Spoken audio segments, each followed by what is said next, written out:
Selamat pagi Bapak Ibu dan saudara yang kasih Tuhan. Mari kita memulai hari yang baru ini dengan kembali membaca firman Tuhan di kitab 2 Samuel pasal yang ke-11. Pada pergantian tahun pada waktu raja-raja biasanya maju berperang, maka Daud menyuruh Yoab maju beserta orang-orangnya dan seluruh orang Israel. Mereka memusnahkan Bani Amon dan mengepung kota Raba, sedang Daud sendiri tinggal di Yerusalem. Sekali peristiwa pada waktu petang, ketika Daud bangun dari tempat pembaringannya, lalu berjalan-jalan di atas sotoh istana, tampak kepadanya dari atas sotoh itu seorang perempuan sedang mandi. Perempuan itu sangat elok rupanya. Lalu Daud menyuruh orang bertanya tentang perempuan itu, dan orang berkata, itu adalah Batsyeba binti Eliam, istri Uria orang Het itu. Sesudah itu Daud menyuruh orang mengambil dia. Perempuan itu datang kepadanya, lalu Daud tidur dengan dia. Perempuan itu baru selesai membersihkan diri dari kenajisannya. Kemudian pulanglah perempuan itu ke rumahnya. Lalu mengandunglah perempuan itu dan disuruhnya orang memberitahukan kepada Daud demikian, aku mengandung. Lalu Daud menyuruh orang kepada Yoab mengatakan, suruhlah Uria orang Het itu datang kepadaku. Maka Yoab menyuruh Uria menghadap Daud. Ketika Uria masuk menghadap dia, bertanyalah Daud tentang keadaan Yoab dan tentara dan keadaan perang. Kemudian berkatalah Daud kepada Uria, pergilah ke rumahmu dan basuhlah kakimu. Ketika Uria keluar dari istana, maka orang menyusul dia dengan membawa hadiah raja. Tetapi Uria membaringkan diri di depan pintu istana bersama-sama hamba tuannya dan tidak pergi ke rumahnya. Diberitahukan kepada Daud demikian. Uria tidak pergi ke rumahnya. Lalu berkatalah Daud kepada Uria, bukankah engkau baru pulang dari perjalanan? Mengapa engkau tidak pergi ke rumahmu? Tetapi Uria berkata kepada Daud, tabut serta orang Israel dan orang Yehuda diam dalam pondok. Juga tuanku Yoab dan hamba-hamba tuanku sendiri berkemah di padang. Masakan aku pulang ke rumahku untuk makan, minum, dan tidur dengan istriku? Demi hidupmu dan demi nyawamu, aku takkan melakukan hal itu.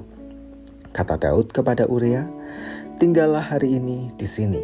Besok aku akan melepas engkau pergi. Jadi Uria tinggal di Yerusalem pada hari itu.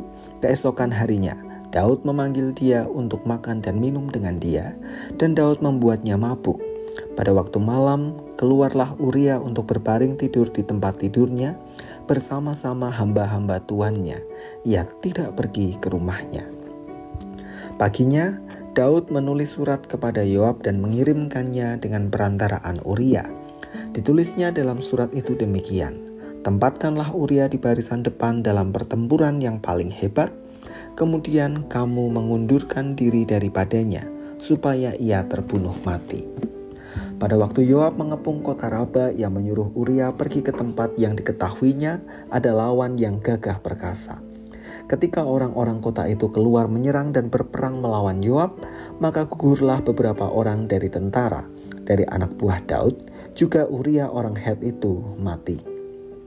Kemudian Yoab menyuruh orang memberitahukan kepada Daud jalannya pertempuran itu. Ia memerintahkan kepada suruhan itu demikian, jika engkau sudah selesai mengabarkan jalannya pertempuran itu kepada raja, dan jikalau raja menjadi geram dan berkata kepadamu, mengapa kamu demikian dekat ke kota itu untuk berperang? Tidakkah kamu tahu bahwa orang akan memanah dari atas tembok? Siapakah yang menewaskan Abimelek bin Yerubeset? Bukankah seorang perempuan menimpakan batu kilangan kepadanya dari atas tembok sehingga ia mati di Tebes? Mengapa kamu demikian dekat tembok itu? Maka haruslah engkau berkata, juga hambamu Uria orang Het itu sudah mati. Lalu pergilah suruhan itu dan sesampainya ia memberitahukan kepada Daud segala yang diperintahkan Yoab kepadanya.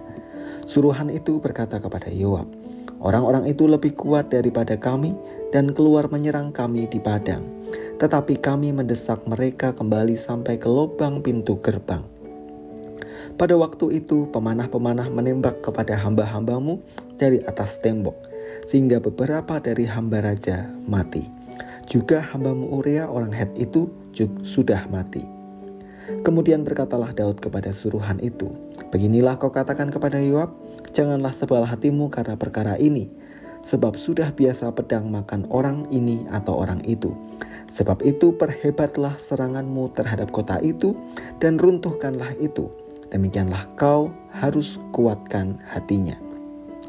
Ketika didengar istri Uria bahwa Uria suaminya sudah mati, maka merataplah ia karena kematian suaminya itu. Setelah lewat waktu berkabung, maka Daud menyuruh membawa perempuan itu ke rumahnya. Perempuan itu menjadi istrinya dan melahirkan seorang anak laki-laki baginya. Tetapi hal yang telah dilakukan Daud itu adalah jahat di mata Tuhan. Barangkali kita bertanya-tanya mengapa Daud, raja yang dipilih oleh Tuhan Allah dan telah memberikan segala teladan yang baik, jatuh juga dalam dosa. Dalam teks kita dinyatakan paling tidak 2 kesalahan Daud. Yang pertama, Daud tidur dengan Batsyeba. Yang kedua, setelah Batsyeba mengandung anaknya, Daud mengatur kematian Uria dengan strategi peperangan.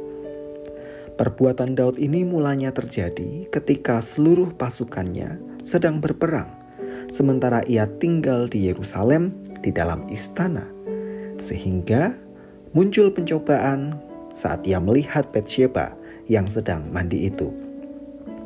Dan untuk segala yang Daud perbuat, Tuhan menyatakan bahwa apa yang dilakukan Daud adalah jahat di mata Tuhan. Saudara-saudara yang kasih Tuhan, dari kisah tersebut mari kita belajar 2 hal. Yang pertama, justru dari pemicu kesempatan pencobaan datang kepada Daud yang terjadi ketika ia tidak melakukan tugasnya sebagai seorang raja. Kelalaian kita dalam mengerjakan kewajiban kita masing-masing ternyata dapat menjadi pemicu jatuhnya kita dalam pencobaan. Tidak mengerjakan kewajiban kita saja sudah bukanlah sikap yang benar. Lebih-lebih munculnya pencobaan yang lain. Hari-hari ini banyak orang menginginkan hidup santai, bahkan dengan sengaja melalaikan tugas-tugasnya. Akibatnya banyak godaan muncul, dan jika diikuti atau dituruti, tentu akhirnya membuat kita jatuh dalam dosa. Yang kedua, seperti pertanyaan kita, mengapa Daud, raja yang diurapi itu, bisa jatuh dalam dosa? Ini bukan mau menunjukkan suatu alasan sifat manusiawi yang dekat dengan dosa, tetapi ini berarti bahwa tidak ada satupun di antara kita yang tidak menghadapi pencobaan. Respon kita atas pencobaan itulah yang menunjukkan daya tahan kita. Oleh karena itu, mari kita belajar peka atas situasi yang terjadi di sekeliling kita. Jika itu membawa kita kepada pencobaan, segera jauhi. Mari kita berdoa. Terima kasih Tuhan, kami belajar firman-Mu pagi ini untuk dengan tetap tekun, setia, mengerjakan tugas tanggung jawab kami, sehingga kami dijauhkan dari berbagai godaan dan pencobaan. Demikian pula kami diingatkan, sesungguhnya tidak ada satupun di antara kami yang tidak akan menghadapi pencobaan. Maka tolong kami dan berilah kekuatan kepada kami agar kami mampu bertahan menghadapi segala pencobaan.